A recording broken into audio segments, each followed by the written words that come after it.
এখানে যে প্রজেক্টটি রয়েছে এটি একটি গিয়ারের যন্ত্রকৌশল।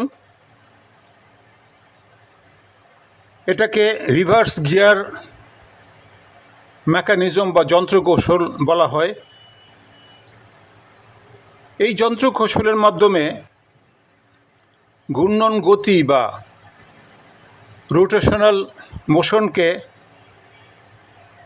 এক শেফট থেকে আরেক শেফটে নিয়ে এটার গতিকে পরিবর্তন করা যায়।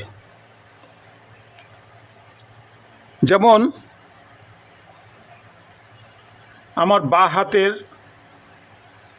এই যে গিয়ারটি রয়েছে, এটা আমি যখন ডান দিকে ঘোরাবো দেখতে পাচ্ছি, তখন এই গিয়ারটি বাঁ দিকে ঘুরছে। আবার দেখাচ্ছি, আমি এটা ডান দিকে ঘোরাচ্ছি, কিন্তু এই গিয়ারটি বাঁ দিকে ঘুরছে।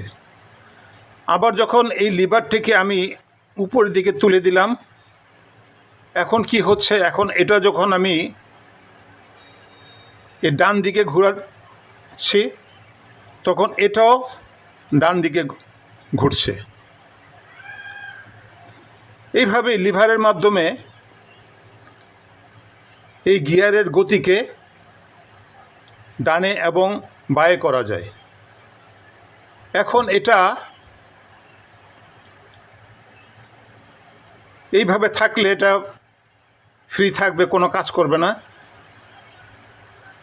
এরপরে এটা ডানে বা বাঁয়ে ঘুরিয়ে এটার ঘূর্ণন গতিকে পরিবর্তন করা যায়।